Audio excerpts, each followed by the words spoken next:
High court દ્વારા આગામી film મહારાજની રિલીઝ પર સ્ટે આપવામાં આવ્યો છે. સોશિયલ મીડિયા પ્લેટફોર્મ પર નેટફ્લિક્સ પર રિલીઝ થનારી આ ફિલ્મના સ્ટેના કારણે યશરાજ ફિલ્મ્સ અને બોલિવૂડના મોટા બેનરોને મોટો ફટકો પડી શકે છે, કારણ કે આ ફિલ્મથી લાગણી દુભાવતી હોવાના દાવા સાથે હાઈકોર્ટમાં 8 અરજદારોએ રીપિટિશન કરી હતી, જે રીટની પ્રાથમિક સુવિધા બાદ જસ્ટિસ સંગીતા વિશેને ફિલ્મની રિલીઝ પર સ્ટે આપ્યો હતો. ઉલ્લેખનીય છે કે 14મી જૂને નેટફ્લિક્સ પર આ ફિલ્મ રિલીઝ થવાની હતી, પરંતુ હાઈકોર્ટે આગામી 18મી જૂન સુધી રિલીઝ ઉપર સ્ટે આપી દીધો છે. મહારાજ ફિલ્મ ઉપર બેન લાગી ગયો છે અને ગુજરાત હાઈકોર્ટમાં આ યાચિકા કરતા શૈલેષભાઈ પટવારી અત્યારે આપણી સાથે છે. સર, જણાવો કે કયા ગ્રાઉન્ડ ઉપર આપણે બેનની માગણી કરી હતી અને કોર્ટનું કેવું વલણ રહ્યું? મહારાજ ફિલ્મ એ Yashraj Chopra films private limited અને આમિર ખાનના છોકરાની ડેબ્યુ ફિલ્મ છે. અને આ ફિલ્મમાં આપણા કૃષ્ણ ભગવાનને ખૂબ જ બીભત્સ રીતે દર્શાવેલા છે.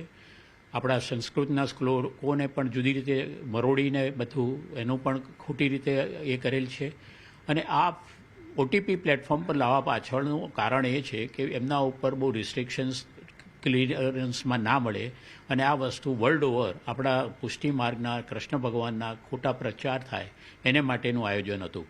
આ અંગે અમે પહેલાં તો અમારા ગવર્મેન્ટના જે ઓફિસર્સ છે એમને અમે ઈમેલ કર્યા કે ભાઈ આ રોકો અને પહેલાં તપાસ કરો, પણ એ લોકો તરફથી અમને કોઈ જવાબ ના મળ્યો. એટલે અમારે હાઈકોર્ટમાં જવું પડે અને અમે હાઈકોર્ટમાં ગયા. નામદાર હાઈકોર્ટે અમને બહુ જ સારી રીતે સાંભળ્યા. અમે બધી રજૂઆતો કરી, એને અનુલક્ષીને એમણે તરત સ્ટે આપ્યો છે અને એ 18મી જૂન સુધીનો કામચલાઉ સ્ટે છે. બાય ધેટ સામેવાળી પાર્ટીએ આવીને એમના રજૂઆત કરવી પડશે કે આમાં અમારા જે વાધા છે એ યોગ્ય છે કે નહીં, નહીંતર પછી અમે પરમનન્ટ સ્ટે માટે કામ કરીશું.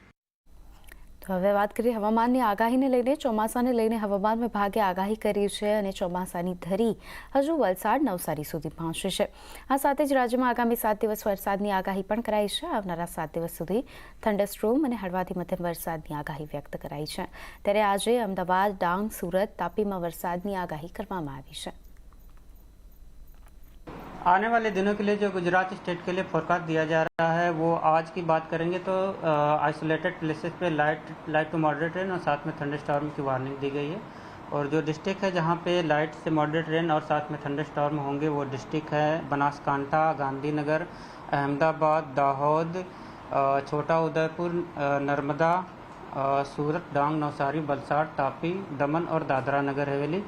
और कल की बात करेंगे डे 2 के लिए तो आइसोलेटेड प्लेसेस पे लाइट टू मॉडरेट रेन साथ में थंडर स्टॉर्म की वार्निंग दी गई है. और जो डिस्ट्रिक्ट है जहाँ पे लाइट टू मॉडरेट रेन साथ में थंडर स्टॉर्म होंगे वो डिस्ट्रिक्ट है दाहोद, छोटा उदयपुर, डांग, नवसारी, वलसाड, तापी, दमन और दादरा नगर हवेली.